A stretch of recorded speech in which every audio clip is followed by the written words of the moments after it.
Saya WA-kan kepada Ibu Ketua Majelis Taklim bahwa pada hari ini kita terlebih dahulu tawasul kirim doa untuk ahli kubur kita semua. Mudah-mudahan keluarga yang sudah mendahului kita semua mendapatkan maghfirah dari Allah Subhanahu wa Ta'ala. Biridha'illahi ta'ala wa bisyafa'ati Rasulillah sallallahu alaihi wasallam, khususan ila ruhi kulluha jami'an min a'latina, khususan ila a'latina ahya'a minhum syai'un lillahi lahumul Fatihah. A'udzu billahi minasy syaithanir rajim. Bismillahirrahmanirrahim. Alhamdulillahi rabbil alamin. Ar-Rahmanir Rahim. Maliki yaumiddin. Iyyaka na'budu wa iyyaka nasta'in. Ihdinas siratal mustaqim. Siratal ladzina an'amta 'alaihim ghairil maghdubi 'alaihim waladdallin. Amin. Acara selanjutnya monggo sekarang kita membaca suratul Waqiah dengan tujuan mengharapkan ridho dari Gusti Allah. Kenapa surat Al-Waqiah? Kula cocokaken kali tema pagi hari ini menika hikmah dan juga keutamaan sholat duha. Monggo dibuka suratul Waqiah. Sabar. Juz 27. Suratul Waqiah. Surah 56. Juz 27.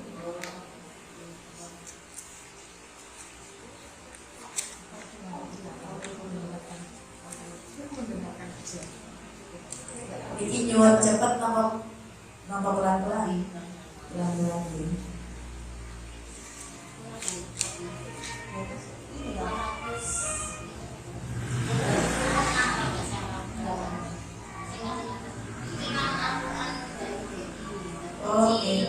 Yang sudah saya mendengarkan aja nggak begitu kelihatan soalnya percuma. Mendengarkan saja dulu. Soalnya setiap hari juga saya baca, lebih baik mendengarkan. Insya Allah. Makanya sama ditirukan sedikit. Kalau lihat ini, nggak jelas maknanya. Cuma lihat ini nggak.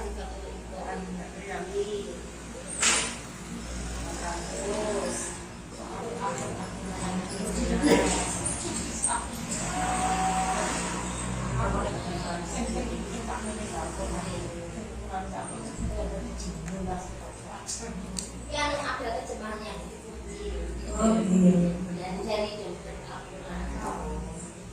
Sampai ketemu saya.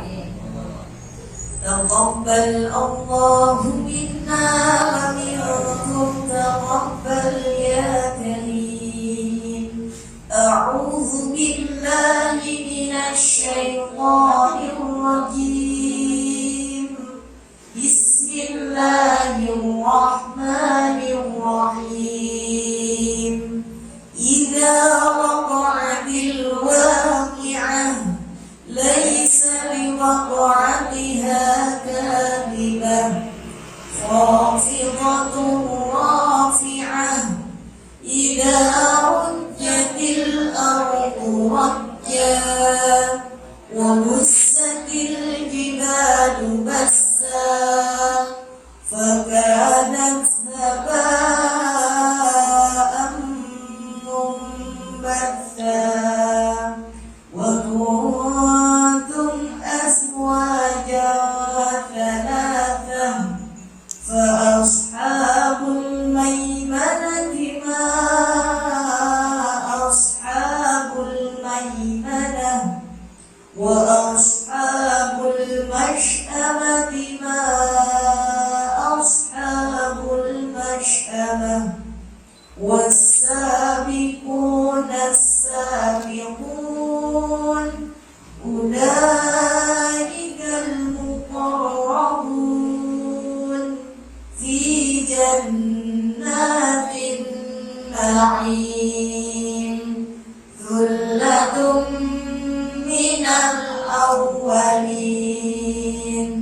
وقليل من الآخرين على سرر موضونة متكئين عليها متقابلين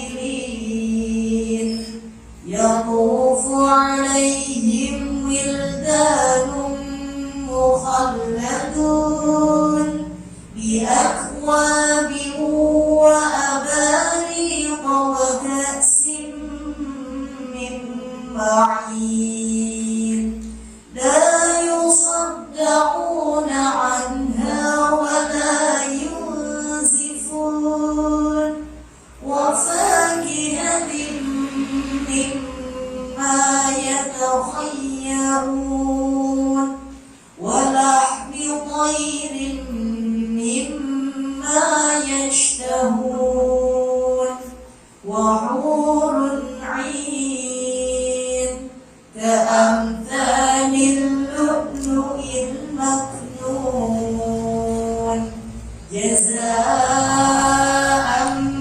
بما كانوا يعملون لا يسمعون فيها لغوا ولا تأثيما إلا قيلا سلاما سلاما وأصحاب اليمين ما أصحاب اليمين في سدر مخضود وطلح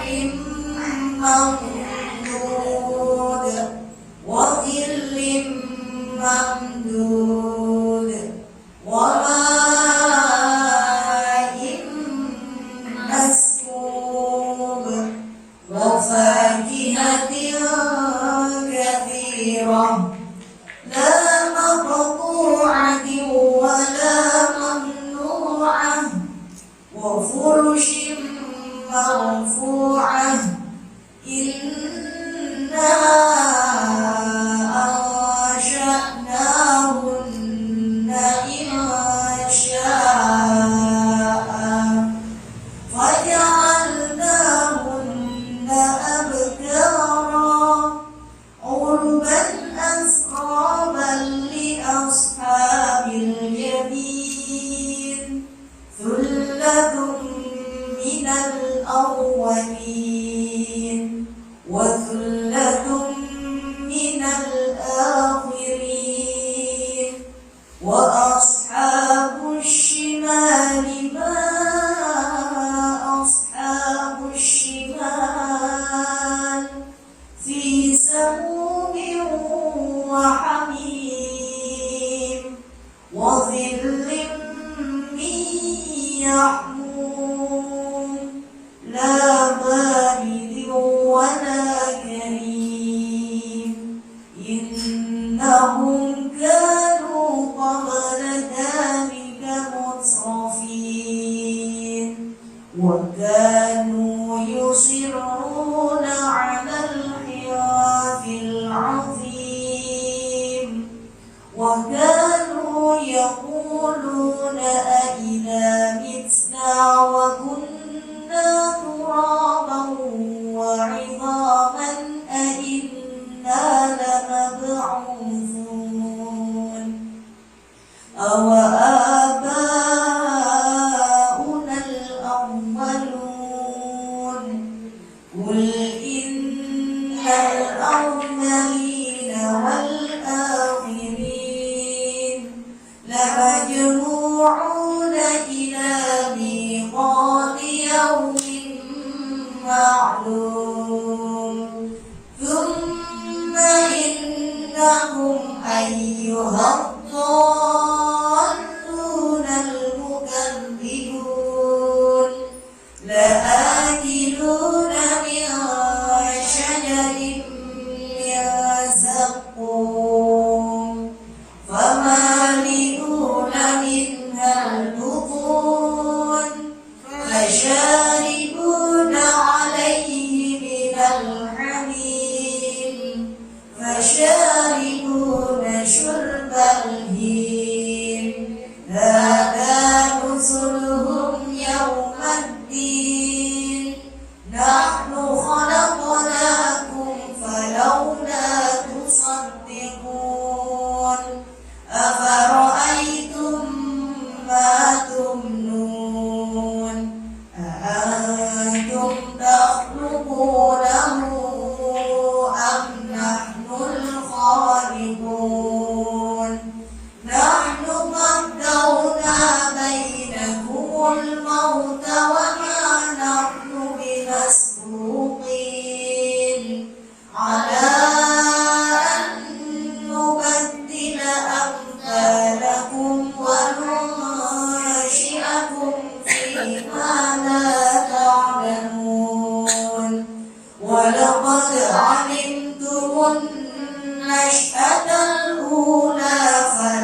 نحن جعلناها تذكرة ومتاعا للمقوين فسبح باسم ربك العظيم فلا أقسم بمواقع النجوم وإنه لقسم لو تعلمون عظيم إنه لقرآن كريم في كتاب مكنون لا يمسه إلا المطهرون تنزيل من رب العالمين أفبهذا الحديث أنتم مدهنون وتجعلون رزقكم أنكم تكذبون فلولا إذا بلغت الحلقوم وأنتم حينئذ تنظرون ونحن أقرب إليه منكم ولكن لا تبصرون فلولا إن كنتم غير مدينين ترجعونها إن كنتم صادقين فأما إن كان من المقربين فروح وريحان وجنة نعيم وأما إن كان من أصحاب اليمين فسلام لك من أصحاب اليمين وأما إن كان من المكذبين الضالين فنزل من حميم وتصلية جحيم إن هذا لهو الحق اليقين فسبح باسم ربك العظيم صدق الله العظيم وصدق رسول الكريم ونحن على ذلك من الشاهدين والشاكرين والحمد لله رب العالمين. Ibu-ibu yang Allah hormati, mustami'at rahimakumullah, alhamdulillah pembacaan suratul waqi'ah telah usai kita kumandangkan. Mudah-mudahan barokah untuk kehidupan kita sekeluarga. Ibu-ibu yang Allah hormati, sesuai tema yang telah direncanakan oleh Ibu Pengurus, pada saat ini, pagi ini, kula kali panjenengan diberikan kesempatan oleh Allah untuk bisa bertolakul ilmi, khususnya membedah tentang tema keutamaan dan juga hikmah dari sholat duha.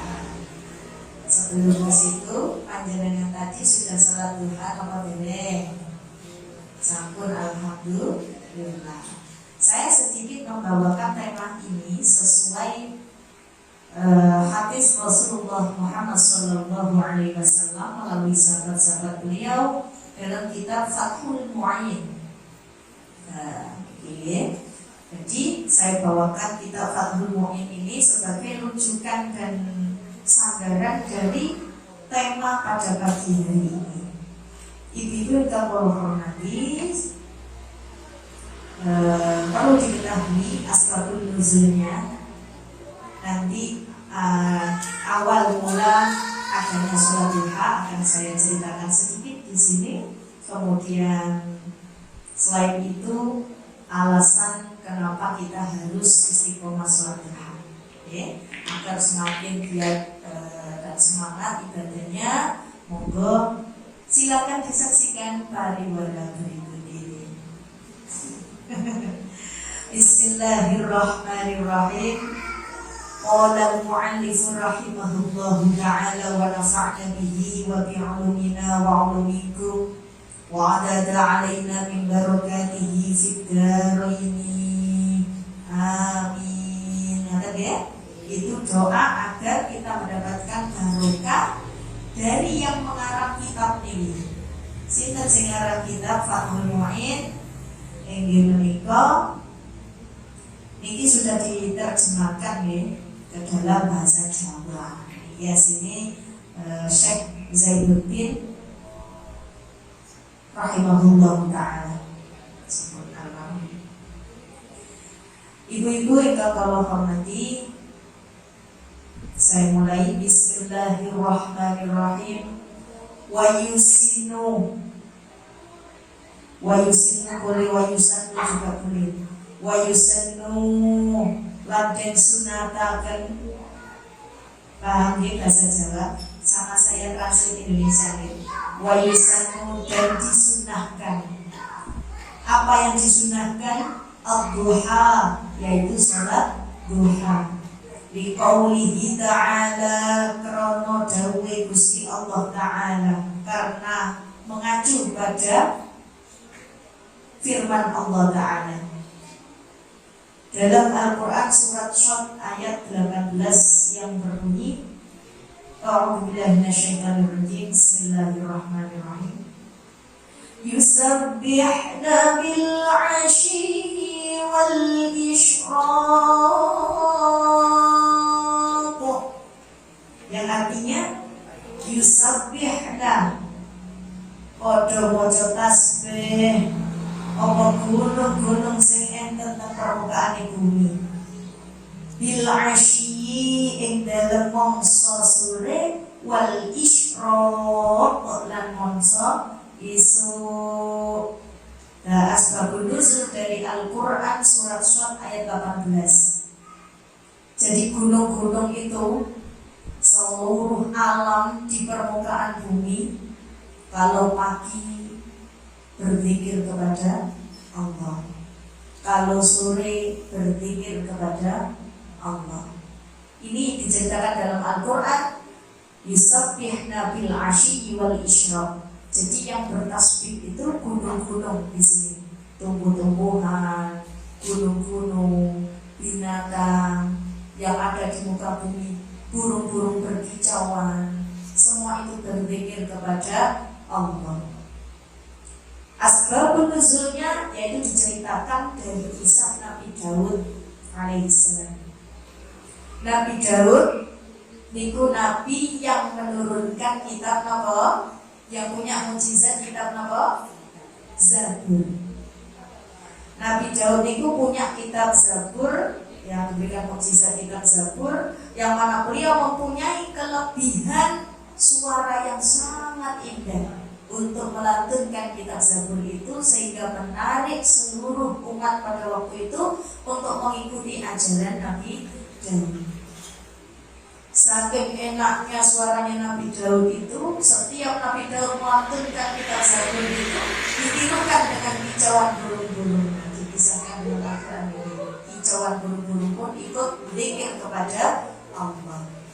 Nabi Daud itu adalah salah satu di antara banyak nabi yang suka berzikir kepada Allah, suka wiritan. Istilah yang sepuh itu wiritan. Wiritan itu mengucapkan kalimat thayyibah berulang-ulang, itu namanya wirid. Wiritan. Nabi Daud itu suka wiritan. Wiritan apa? Berzikir kepada Allah.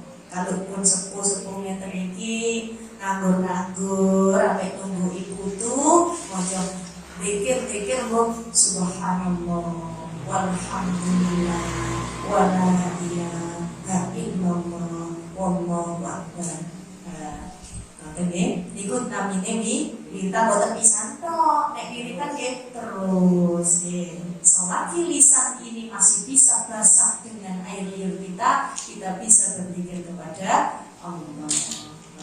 Ini Nabi Daud suka wirid zikir dan juga suaranya yang indah untuk melantunkan kitab mukjizat yang diamanahkan kepada beliau untuk umatnya, agar umatnya tertarik, maka dia lantunkan dengan indah. Saking indahnya sampai ditirukan kicauan burung beserta gunung-gunung dan juga pohon-pohon itu sayup-sayup menirukan zikir kepada Allah. Itu setiap pagi. Yusabbihu bil ashyi wal isyraq. Kenapa kok setiap pagi sama sore zikirnya? Karena puncak syukurnya manusia niku nggih di pagi dan sore. Kenapa demikian? Bangun tidur sampai duduk nopo langsung mencolot ngadeg.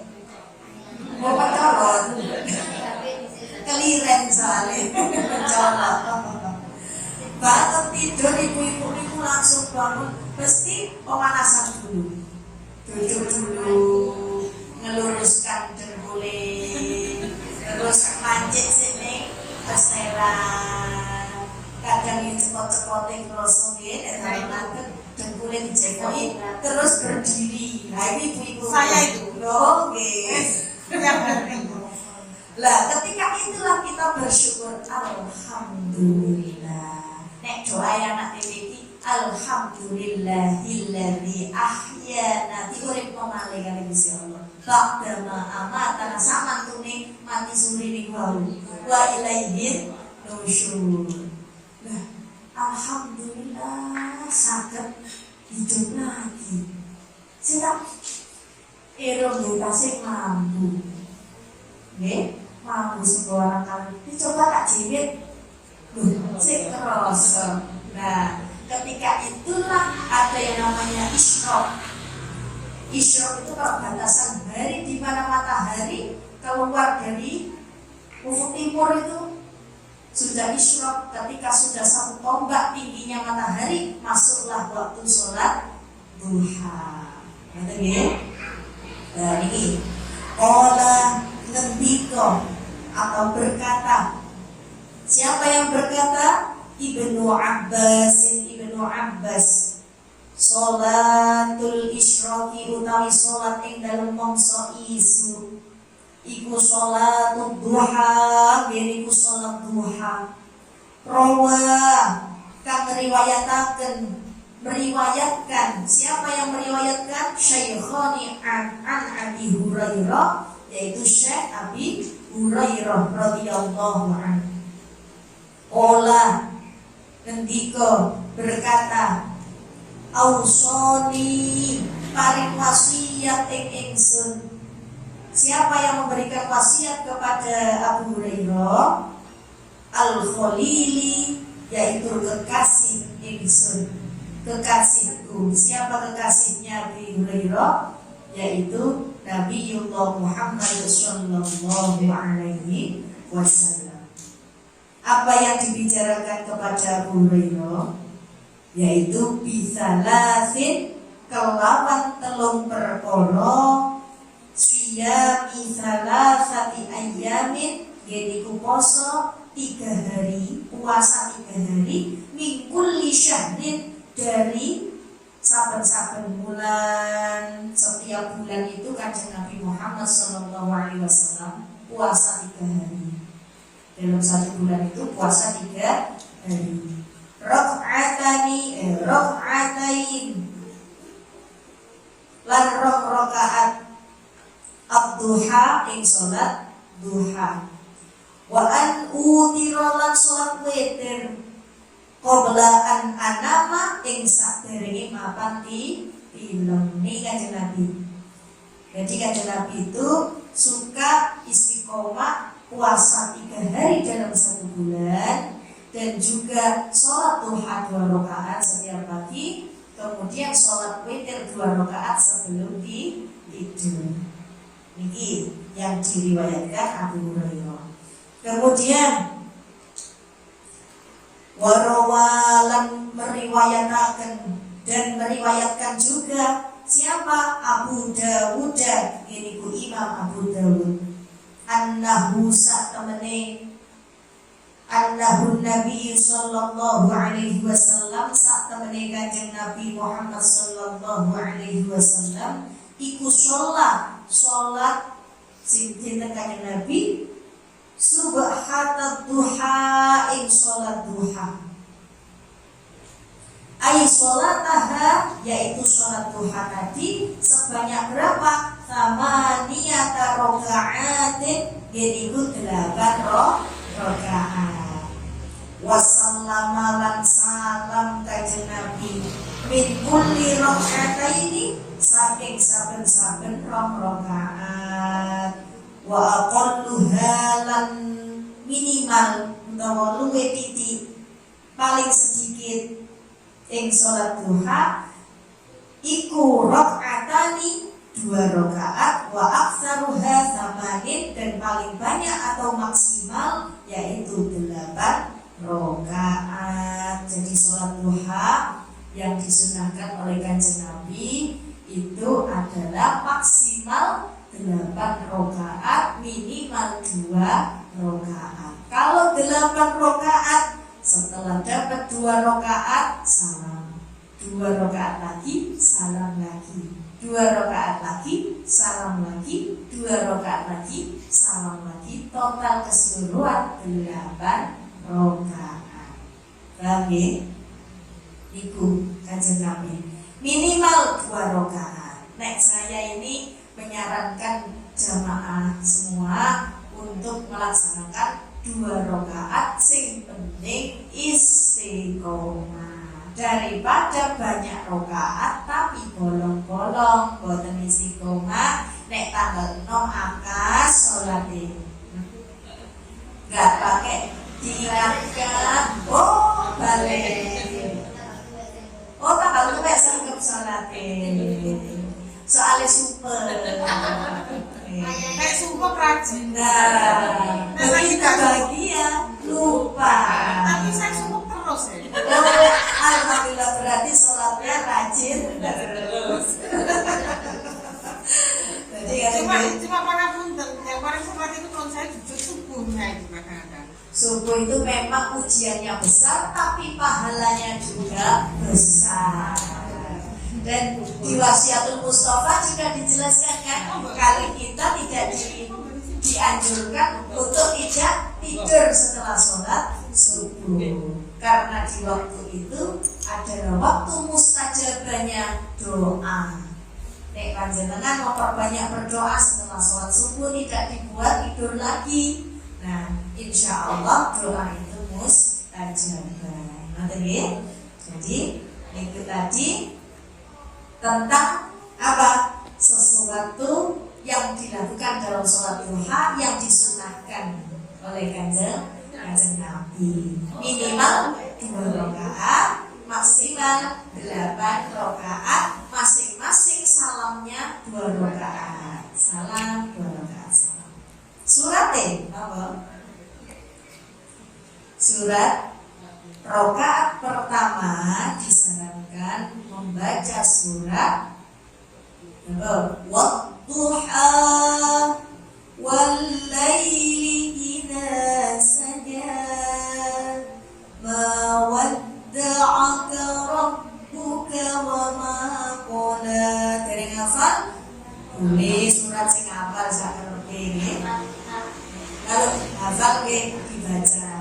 Kalau buat anak sampai 10-12 berapa? Waqi'ah? Iya. Waqi'ah nanti kayak tadi ya. Enggak, saya sholat duha, tapi bacanya sholat waqi'ah enggak apa-apa. Gak apa-apa, bebas. Cuma ini anjuran. Nanti ada hubungannya. Surat Waqi'ah pun juga ada hubungannya. Kenapa tadi saya sajikan surat Al-Waqi'ah terlebih dahulu? Maka ada hubungannya dengan sholat duha. Nanti itu termasuk amalia pendukung, Bu. Amalan-amalan pendukung. Jadi setiap kita berdoa, kalau amalan-amalan pendukung kita lakukan, maka doanya akan terasa sempurna. Jadi ini istilah dunyane niku aksesoris. Kata sampean niki wau mriki nggih ada aksesoris, pakai kacamata atau ini pakai lipstick atau bedaan. tidak penting, yo penting ae lah. Nek kawadan diarani giring siram. Nah, oke. Jadi banyak sekali hal-hal yang perlu kita sempurnakan dalam hidup, terutama saat kita berdoa. Oke. Apa hubungannya bacaan-bacaan sholat dengan sholat duha, terutama sholat tadi rakaat pertama surat ad-duha? Karena apa? Di dalam Al-Quran surat ad-duha ayat 11 itu menjelaskan tentang semua ini. Wa amma bi ni'mati rabbika fahaddits. Wa amma bi ni'mati rabbika fahaddits. Alangkah banyaknya nikmat yang diberikan oleh Allah yang patut kita syukuri. Dan itu alasan sholat duha diadakan itu karena apa? Asbabun nuzulnya karena untuk rasa syukur di pagi hari kita dari malam bangun tidur itu paginya masih diberikan fasilitas dari Gusti Allah. Meskipun cekot-cekot sampai melakukan pawon, cekot-cekot kaki, tapi masih bisa menikmati fasilitas dari Allah. Bisa masak, bangun tidur langsung ngejar Pak tukang sayur. Nah, terus lagi ada yang dibuat beli. Rezeki-rezeki yang kecil-kecil itu banyak sekali kita rasakan di pagi hari. Dan itu patut disyukuri dengan cara sholat duha. Bukan aku sholat duha rek kok duitku akeh. Nah, itu niat yang salah. Pertama ibadah niatkan lillahi ta'ala. Urusan dia duwe akeh, nopo kerjaane lancar, niku bonus dari Gusti Allah. Sekarang niatkan saja ridho lillahi ta'ala, apa jadi ridhani Gusti Allah. Yang kedua ikhtiar Bu, sampeyan sholat duha tok ganti kerja nggih, boten saged nggih. Nah, ikhtiarnya atau kerjanya seimbang dengan doanya, insya Allah saged. Nah, ini nggih. Kenapa kok kita sholat duha dengan kita niatkan bersyukur kepada Allah? Karena Allah juga berfirman dalam Al-Quran surat Ibrahim ayat 7, A'udzubillahi minasyaitonirrajim. Bismillahirrahmanirrahim.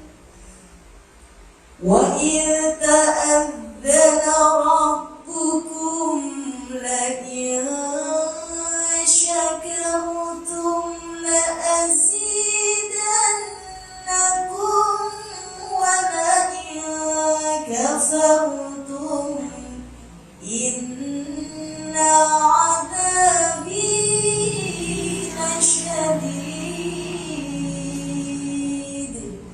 Barang siapa yang bersyukur maka ia akan kutambah nikmatnya. Maka nih Gusti Allah tiyang sing rajin bersyukur nikmate boten nate telas, tidak pernah habis nikmatnya asalkan rajin bersyukur. Alhamdulillah tanggal 2 Gusti saya sholat duha, tanggal 6 kadang kula supe gopo shopping kula Gusti selok ketinggalan. Nah, tanggal 6 nggih, tanggal 2 itu selalu ngoten. Niku kayak nyanyiane Roma Irama niku. Kalau sudah tiada baru terasa. Nah, kabeh duwe krasa. Gusti, kula susah ya Allah wayahe cicilan. Nah, tapi ketika dikasih rezeki sama Allah, rezeki lebih lupa. Ngoten nggih. Nauzubillah min dzalik. Tapi banyak ini sebenarnya seperti itu. Nek yang mriki insyaallah boten wonten. Kalau susah terus Ustazah. Kalau susah terus mulai tanggal 1 sampai 31. Lah berarti ibadahe potong niku sampean nggih. Nah,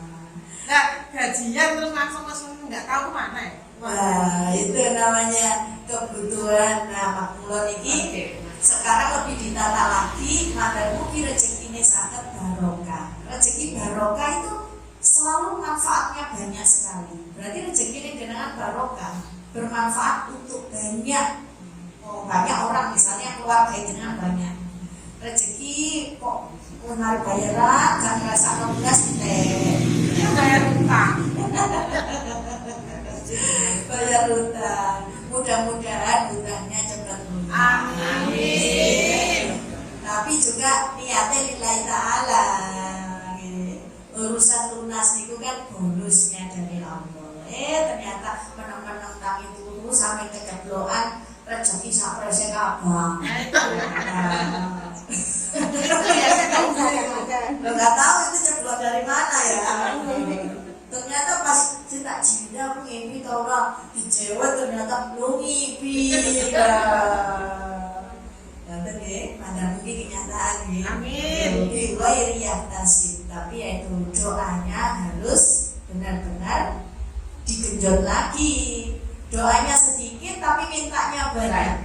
Nah, ini permintaan selalu banyak. Padahal kita memberikan kepada Allah sedikit sekali. Dan Allah tidak butuh sembahan kita sebenarnya. Hanya saja Allah menyarankan kita untuk selalu memohon dan berdoa kepada Allah. Kemudian ada sujudku terburu-buru, nikmatmu beribu-ribu, betapa hatiku malu.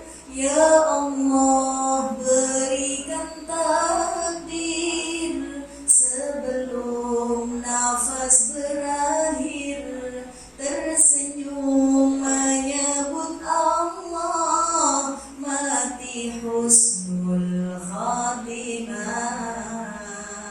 Baiklah, tiang niku nggih kadang sujute kuku tapi jaluke kuwata. Padahal Gusti Allah pun luwe-luwe maringi nikmat. Hanya saja manusia kadang tidak mau membuka mata. Sing dipengini nopo sih wong tujuan hidup ya untuk mati loh. Gitu, mantan ngeten nggih mati.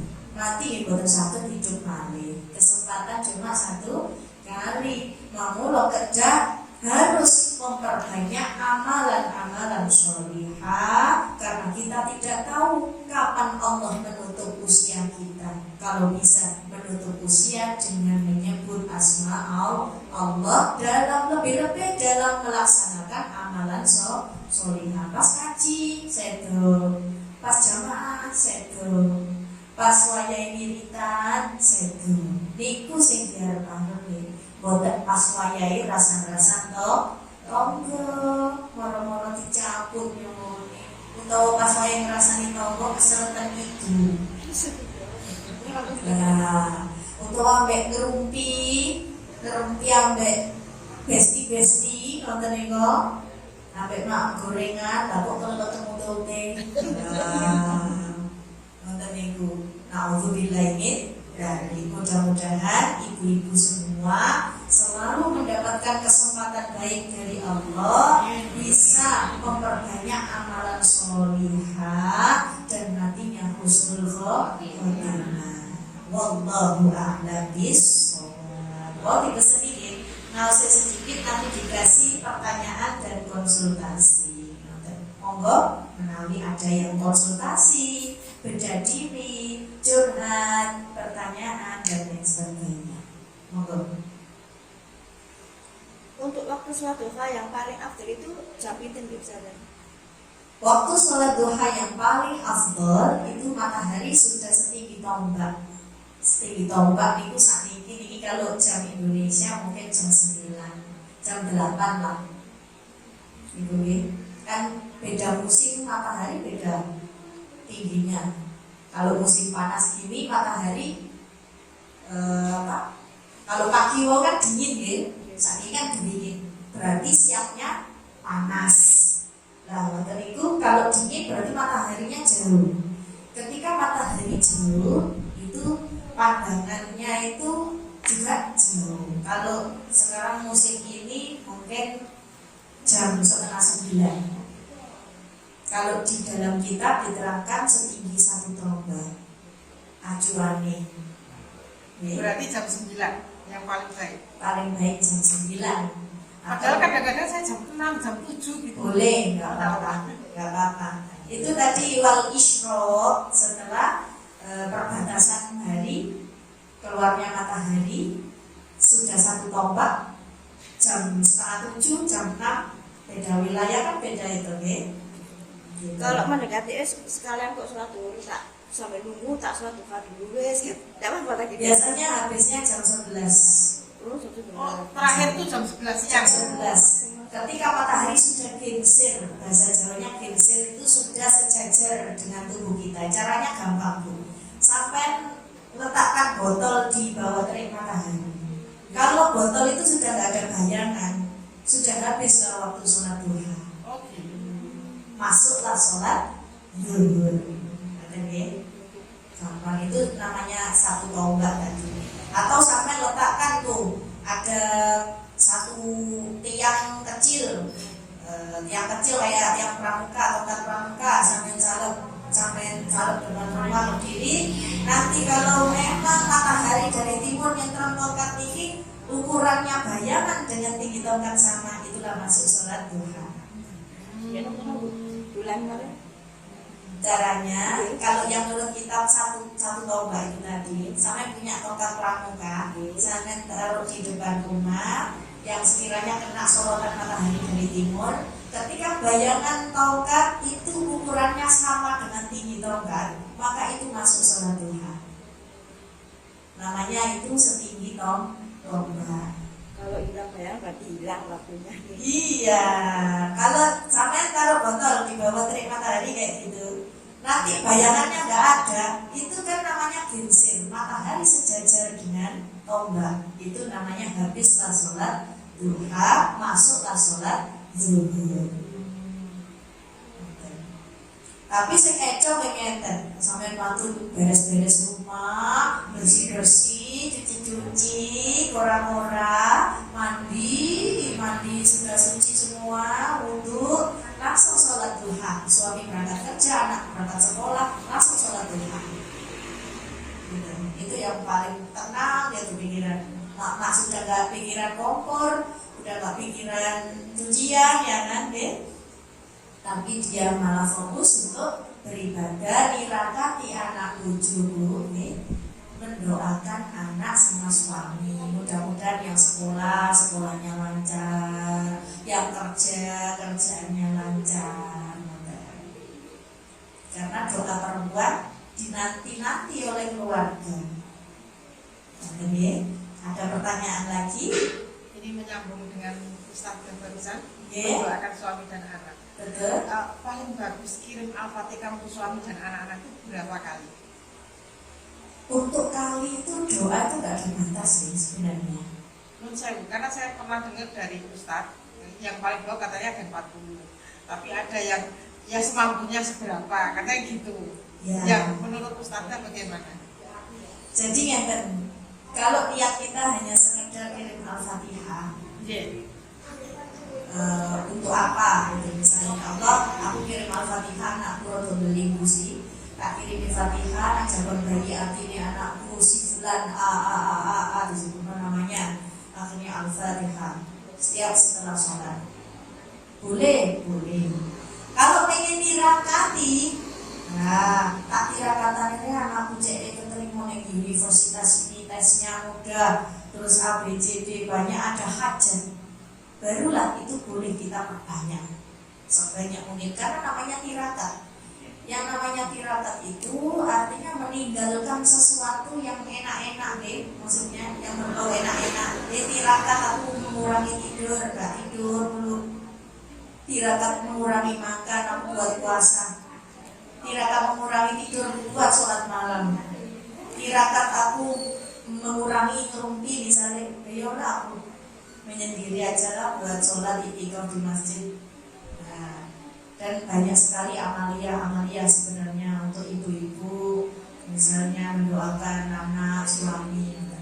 Kalau saya menyarankan jemaah saya biasanya, kalau memang punya hajat, si anak ini ada masalah apa, suami ada masalah apa, misal bojone rodok beli nggih sing Bu nggih kok nggih Bu. Ini sudah almarhum. Oh, nek almarhum itu san, masa sing beli nek almarhum. Mantu. Nah, ngoten niku bisa di Al-Fatihah jabon bayi atine sinten namine sampean Al-Fatihah. Karena ada hajat sing kata sakuwate sampean. 41 kali monggo. Lebih 1000 kali tambah suai. 1000 kali itu seperempat jam biasanya. Kalau cepat bacanya Al-Fatihah itu. Banyak sekali Bu, sebenarnya boleh sakit jenengan yang apa-apa. Cuma mungkin Ustaznya jenengan bilang 41 itu standar lah untuk tirakat berarti bukan untuk hanya sekedar kirim Fatihah. Ibu-ibu yang lain juga begitu, sempatkan waktu untuk kirim Fatihah untuk almarhum-almarhumah keluarga kita yang sudah tidak ada. Yang kedua untuk keluarga kita yang masih ada. Makanya tadi sebelum kita membaca Waqiah, saya terlebihkan wasilah untuk ailatina, seluruh keluarga kita, al ahya minhum, yang masih hidup dari mereka, minhum wal amwat, baik itu yang sudah meninggal. Itu sudah saya jamak semuanya tadi. Tapi nek jenengan lebih afdal disebutkan satu-satu. Saya kalau ngaji di TNI itu ambil kubur setebal ini sampai beri pulau kayak terang. Cuma hilang, tapi nggak paham. Dengan seperti itu jamaah itu lebih khusyuk. Maksudnya keluarga aku dijeruk ya. Nah, lebih semangat lagi kira-kira. Monggo mawon ibu-ibu barangkali pertemuan selanjutnya jangan tulis ahli kubur. Tapi dibatasi ibu, per orang itu minimal 5 orang, maksimal 10 orang, betul lah. Oh, apa kata nggih? Maksimal 5 orang, 5 orang. Nah, jadi sebelum dimulai kita baca surat apa, kita wasilah dulu, kita kirim doa untuk almarhum-almarhumah. Jadi ngaji itu mendapati manfaat untuk panjenengan sendiri maupun untuk yang sudah meninggal. Nah, sekali menyelam minum air, bertolakul ilmi sekaligus kirim doa. Ngoten niku sing almarhumah berebut. Nek sampeyan kirim Fatihah ngoten niku royokan napa? Berkatan. Istilahnya ibu tuku rek mau cari permen. Nah, mencari permen, mau cari nar. Oh, iki kirim surat Yasin. Oh, bawa tumpeng rek mantuku. Nah, ngirim doa. Ngoten. Jadi nyampe doa kita nyampe. Boten percaya sampean praktekaken. Sampai di sini tapi 10 kali. Sampai sudah dijelaskan dalam kitab Wasiatul Mustafa, seluruh doa yang kita tujukan kepada almarhumah insyaallah sudah disampaikan oleh malaikat kepada yang wafat. Kemudian yang wafat berdoa, ya Allah ampunilah dosa kami. Begitu juga orang yang memberikan kami doa sehingga mendapati cahaya kubur niki Gusti sampai semua dosa ini, sampai jamin kehidupannya, sampai bahagiakan kehidupannya begitu. Ibu-ibu yang Allah hormati, ada pertanyaan lagi? Kalau beda mendoakan tapi beda keyakinan bagaimana? Apakah sampai? Tidak boleh. Kalau Islam tidak boleh mendoakan orang kafir. Saya bilang kafir itu ada 2 macam ya Bu. Biasanya. Tapi itu keluarga saya sendiri. Iya. Tapi sudah Islam. Yang kalau yang meninggal ada yang banyak yang Katolik, bagaimana? Belum. Karena tidak berkesatuan. Jadi ada 2 nih. Kafir harbi itu kafir yang mengajak perang, yang memusuhi umat Islam. Yang kedua kafir dhimmi, yaitu kafir yang bersahabat dengan umat Islam, termasuk keluarga,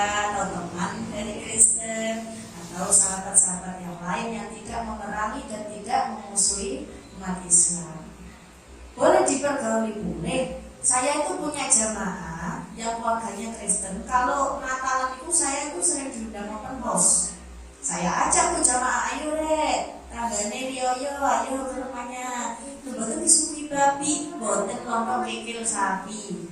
Saya bilang, saya request lontong kikil sapi yang babi makan sendiri. Akhirnya saya kirim tuh orang-orang ke rumahnya. Ngapain? Ya sekedar makan-makan. Kita bawa parcel juga. Karena apa? Saat orang Islam mengadakan Maulid Nabi, Isra Mi'raj, mereka itu membantu loh jadi seksi konsumsi. Nah, jadi hidup di Indonesia ini harus menjadi Islam yang moderat, Islam rahmatan lil alamin, bukan Islam rahmatan lil muslimin. Kalau Islam rahmatan lil alamin itu menebarkan rahmat kasih sayang untuk seluruh alam. Tapi kalau rahmatan lil muslimin khusus orang Islam itu nggak boleh, harus seluruh alam. Kalau sama keluarga yang meninggal boleh nggak saya kirim doa? Dalam Al-Quran sudah dijelaskan, kita tidak boleh memohonkan maaf atau memohonkan ampunan untuk orang-orang kafir walaupun kerabat sekalipun ya. Jadi pertanyaan yang jenengan sama dengan pertanyaan jemaah saya di TNI. Bu, saya itu punya bapak, matinya masih dalam keadaan Kristen. Kalau saya ngaji begini, jadi tahu bagaimana adab kubur, bagaimana cara saya memohonkan ampun Bu agar selamat ayah saya yang terlanjur dalam keadaan seperti itu. Ampun Bu, Islam sudah mengajarkan seperti itu. Tapi ada tapinya. Ketika keluarga kita Kristen sakit dan sudah sakaratul maut, sing jadi sampean yang nuntut itu orang Islam, maka tuntunannya juga Islam. Lebih-lebih dia saat meninggal menirukan apa tuntunan kita dan dia masuk Islam, itu baru boleh. Selama ini gak pernah sholat, dia karena Kristen. Tapi ketika dia mau meninggal di puncak-puncaknya itu jenengan yang menjaga Allah, atau malah sebut asyhadu an la ilaha illallah. Gak bisa bicara tapi menirukan wa asyhadu anna Muhammadar Rasulullah. Itu seperti siapa pamannya Kanjeng Nabi, ya, ada pamannya Kanjeng Nabi yang wafat dalam keadaan seperti itu. Habis kafir, saat puncak usia dia masuk Islam. Begitu juga itu baru boleh dikirim doa. Kalau wafatnya dia seperti itu ya. Kemarin juga ada jamaah saya yang tanya, Bu, paman saya itu meninggal, dia mu'alaf. Tapi ketika pulang ke kampung Bu, dia tidak diprosesi seperti orang Islam. Karena keluarganya berebut, yang satu nyuruh di proses Islam, yang satu nyuruh di proses Kristen. Gimana ya? Gitu.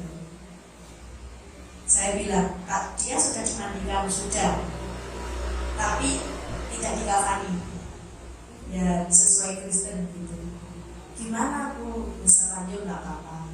Kalau memang dia sudah dimandikan, sudah suci, biarkan dia seperti itu. Kayak gitu. Terus boleh dikirim kalau dia sudah mu'alaf, jadi bolehlah dikirim doa materi. Jadi banyak sekali nih fenomena yang terjadi, kadang membuahkan konflik juga di keluarga. Kalau hal-hal yang seperti itu, lanjut yang mu'alaf yang sudah meninggal ada yang maksudnya tetap Katolik aja, yang sudah jadi mu'alaf Islam ya ada. Nah, kebetulan keluarga besar saya kan sudah ada yang jadi mu'alaf, ada yang mu'alaf kembali lagi Katolik, ada yang tetap Katolik, ada yang seperti saya jadinya Islam, macam-macam. Tanggung jawabnya sampai besar. Jadi Bhinneka Tunggal Ika gitu. Karena salah satu tante saya itu asli orang Bali. Ada salah satu tante saya juga, adiknya tante saya sendiri. Jadi itu adik di bawahnya ibu saya yang Katolik. Itu sampai karena Katolik kan nikah sama orang Bali yang Hindu. Beliau pertama tuh dulunya Islam, terus Katolik, ya, sekarang jadi Hindu. Ya memang itu sih hak orang. Cuma sampai ketemu saya ke Bali itu dia nangis ke saya. Kalau yang ini, kalau yang jenengan yang mu'alaf, keluarga yang mu'alaf, itu tanggung jawab jenengan besar. Dalam Al-Quran dinyatakan bahwa wal mu'allafati qulubuhum, tugas orang Islam membahagiakan atau menghibur orang mu'allaf. Jangan dijadikan sakit hati, jangan dijadikan sedih. Untuk apa? Agar mereka punya hikmah masuk ke dalam agama Islam. Ini sebenarnya agama Islam ternyata agama yang ramah. Aku bahagia di dalam Islam, aku menemukan saudara. Makanya dalam Al-Quran menyarankan jika ada orang mu'allaf, wal mu'allafati qulubuhum, bahagiakan bunga taat ini. Itu jangan sampai dibikin dia susah. Dia nggak awal lagi, karena orang mu'allaf itu kan kebanyakan masih goyah, ketika belum ada arahan atau keliru milih guru, itu rawan sekali. Jadi, atau keliru milih suami. tidak pengalaman dari keluarga saya. Jadi akhirnya dia sekarang kembali Katolik dan sebenarnya kalau milih suami itu bukan keliru nih, karena itu kan manajenya kita sendiri. Atau kalau kecuali dijodohkannya loh, nggak ketemu sama sekali. enggak. Jadi itu pilihan dari om saya. Suaminya orang Muhammadiyah, tapi setelah menikah om saya setelah haji sedo, adik saya perempuan ini sekarang Katolik lagi karena dia tidak percuma mbak, suami saya Islam Muhammadiyah tapi tidak mengajarkan saya apa-apa, saya lebih baik kembali lagi ke saya. Sedangkan putranya itu sekolah di Islam, Dimotivasi. sudah nggak mau. Karena maminya, tante saya ini tetap Katolik, jadi Katolik yang sangat saklek. Enggak, tetap kamu harus balik ikut mami lagi. Tetap. Sehingga saya sebagai kakak kasihan. Jadi dia punya memang gampang punya orang awam. Ini saya malah mau bercerai. Oh, itu saja. Ini sudah mau. Dan itu yang berdosa orang Islam yang ada di sekitarnya, karena tidak wal mu'allafati qulubuhum. Itu. Jadi makanya saya bilang tugasnya jenengan berat sekali ya. Karena harus memotivasi keluarga yang mu'allaf itu kadang bisa jadi konflik loh kayak gitu ya. Kita sebagai orang Islam punya keluarga yang non Muslim, terus kita motivasi, nanti yang mu'allaf kita motivasi, yang keluarganya yang bukan Islam sakit hati ya karena impor, pengaruh itu, gitu lah. Dan itu kenapa saya tahu, karena banyak jemaah saya yang curhat seperti itu, bertengkar dengan keluarga demi wal mu'allafati qulubuhum itu tadi, gitu. Banyak sekali ujian. Jadi kan harus kuat ya, jangan sampai goyah, imannya dipertambah, dekatkan diri sama Allah. Memang ujiannya banyak orang mu'allaf itu. Ada yang ujian ekonomi, ada yang ujian keluarga, ada yang ujian pasangan, ada yang ujian anak. Loh, kok macamnya terus ini setiap hari. Ayo ketika terus, apalagi saya kacau. Tapi ibadah katanya. Iya, berusaha terus. Ya, mungkin ya kita nih bukan ibu ini aja. Makanya kalau sholat saya selalu menangis. Memang Bu, perempuan itu gini ya. Saya tuh jadi gini, saya ini kan merintis komunitas wanita hebat Indonesia. Jadi orang-orang wanita broken home itu saya cakupi hebat.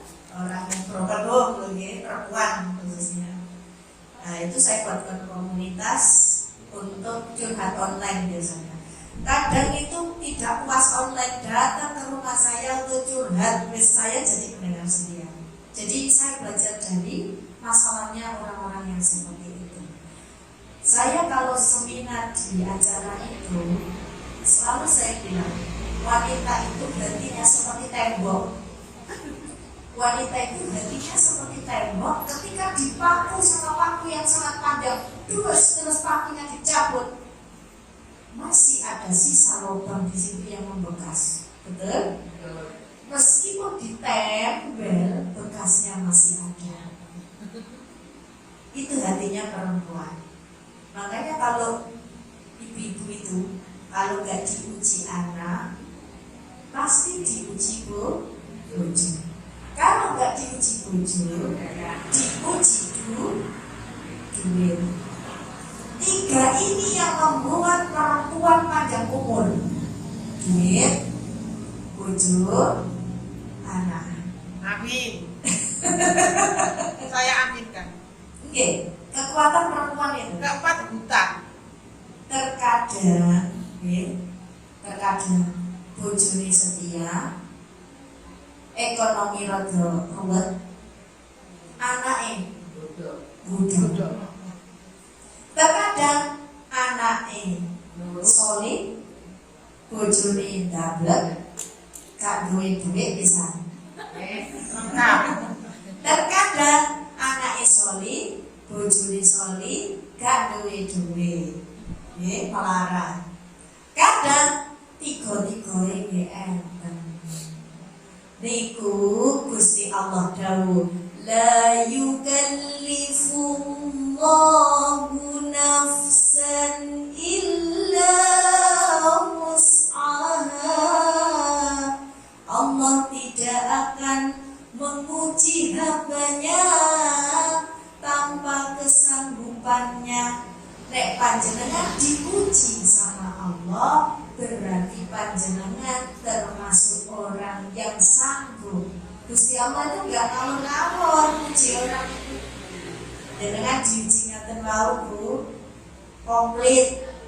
Karena panjenengan Allah itu kan enggak salah pilih. Berarti panjenengan orang yang kuat dan sanggup menghadapi. Oh coba ke aku gak kuat, sampai motivasi dewi ya jadi ngomong nang wong, nggih. Sampai motivasi nang arepe kanca, nek aku gak kuat. Sampai motivasi dewi, gitu ya. Terus sampai kapan ujian itu berlalu? Sampai meninggal. Meninggal pun ada ujian ya. Menjawab pertanyaan malaikat ya loh. Manusia itu memang hidupnya itu tujuannya innal insana illa liya'budun, innal jinna wal insa illa liya'budun. Tujuan hidup hanya ibadah. Karena saya tadi sudah berbicara bahwa apa? Hidup kita ini hanya untuk mati. Kenapa demikian? Karena di mati itu harus membawa modal. Modalnya nopo? Ganjaran saat kita mencari saat hidup. Kados ngaji niki modale gawe sangu mati. Nanten mati mboten beto Mercy, mati mboten beto Alphard, mboten beto matikan, mboten. Sampai tingali dalah tiang corona ini lho. Tiang corona sing sedo sing gak ada mobil, mosok dikubur sak mobil-mobile. Mboten, karena mobil mantrak sakniki. Mari ngoten gak ada griya tingkat kena corona. Mosok griyane dikubur. Mboten. Lah nek anake mati kados iki corona enten sak keluarga mati kabeh. Sakniki griyane suwu. Temeriku kita diingatkan sama Allah lho. Gak kanggo. Sing nyambut gawe sampe dungkel. Sirah digawe sikil digawe sirah. Pelaku sirah Indonesia sikile nang dhuwur. Ya. Tapi di kalau pengen berusaha diridhoi sama Allah, antara ikhtiar kerja kalian donga kudu seimbang. Napa kalau kudu seimbang? Karena fid dunya hasanah wa fil akhirati hasanah wa qina adzabannar. Sampun sikap samanten. Enten pertanyaan nale? Nggih. Tadi kan disebutkan ibadahlah karena lillahi ta'ala ya. Terus ini hubungan dengan sholat duha. Uripku kok susah nih nyicil utangku kok akeh juga lancar. Aku tak sholat duha, sampai nanti lewat antara sholat duha nanti aku dilancarkan semuanya. Apa boleh tadi nanti awalnya seperti itu karena dunia? Ya, nggak apa-apa. Itu motivasi ya. Jadi masalah hidup Bu, yang punya masalah semua. Jadikan motivasi untuk kita lebih giat ibadah. Lagi. Karena manusia itu siapa saja udah semuanya lah. Nek susah itu pasti eling ambek Gusti Allah. Bengi ya Allah pikiranku kuat sampai gak iso turu lho kene ku koyo video disetel ya Allah memori. ditagih utang. Ilmu nek kait nyetata sepeda tidak kolektor. Pedangnya di starter. Ya Allah, kok iso turu Gusti. Tapi kan tidak bisa tidur. Itu bahwasanya Allah memanggil panjenengan sedaya untuk apa? Menghadap dirinya. Sini bicara sama aku face to face. Curahkan seluruh hati kepadaku. Ud'uni astajib lakum. Dungo sira kabeh, maka aku akan mustajabkan doamu. Nah itu loh terus Gusti Allah pun pesen ngoten. Masa kita tidak mau, sudah ada kesempatan dari Allah. Jadi kalau masalah ingat sama Allah itu manusiawi gitu. Itu kita niatkan, kita jadikan motivasi. Aku bolak-balik diuji Allah. Mungkin aku ini kurang ide sama Allah. Mungkin ibadahku kurang sempurna. Mungkin kesalahanku masih banyak. Mungkin kesalahanku belum diampuni sama Allah. Dan masih banyak lagi. Itu namanya muhasabatul nafsi. Muhasabah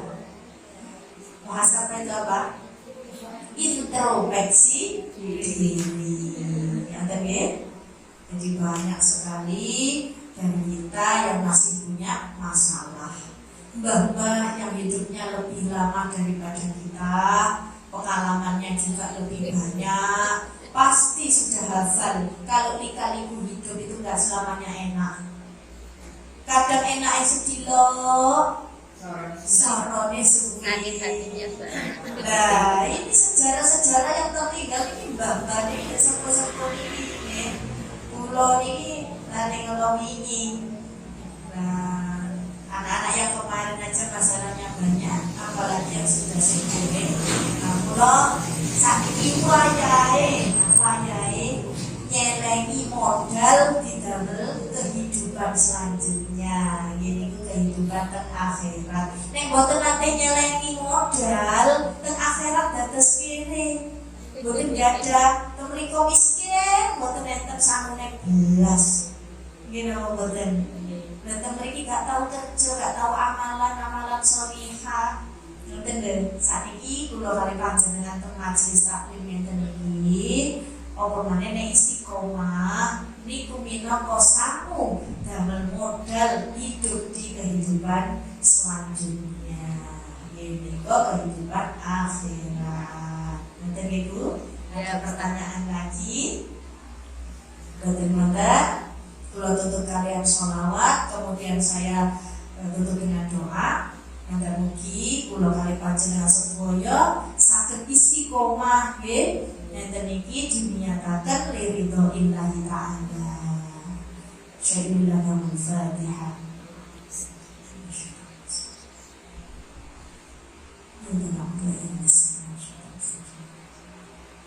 Allahumma salli wa sallim wa barik ala sayyidina Muhammad wa sahbihi wasallam walhamdulillahi rabbil alamin.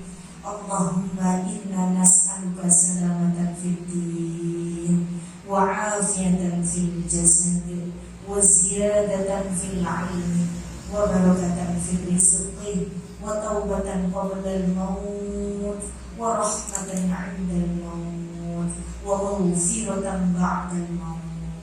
Allahumma hawwin 'alaina min sakaratil maut wan najaha minan nar wal 'afwa 'indal hisab. Tahassantu bil 'izzati wal jabarut wa 'tasamtu bi rabbil malakut wa tawakkaltu 'alal hayyil ladzi la yamut.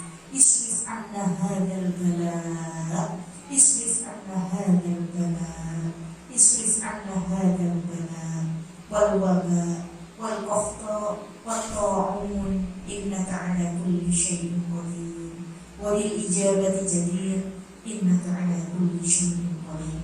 Wa sallallahu 'ala sayyidina Muhammad. Allahumma shalli 'ala sayyidina Muhammad salatan tunjina biha min jami'il ahwali wal afat wa taqdi lana biha jami'al hajat wa tutahhiruna biha min jami'is sayyi'at wa وترفعنا بها عندك أعلى الدرجات وتبلغنا بها أقصى الغايات من جميع الخيرات من جميع الخيرات من جميع الخيرات في الحياة وبعد الممات.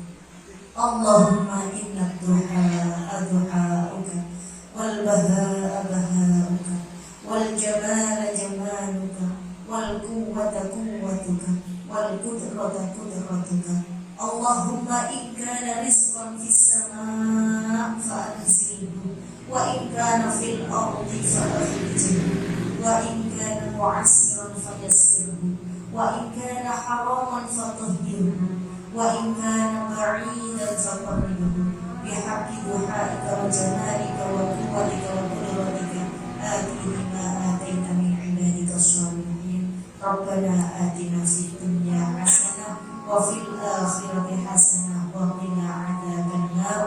وصلى الله على سيدنا محمد وصحبه وسلم والحمد لله رب العالمين بشفاعة رسول الله صلى الله عليه وسلم وبرضاء الله تعالى. شيء لله له الفاتحة.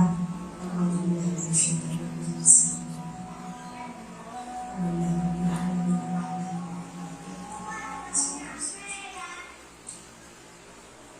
اللهم صل على سيدنا محمد وأشغل الظالمين بالظالمين. اللهم صل على سيدنا محمد وأشغل الظالمين بالظالمين وأخرجنا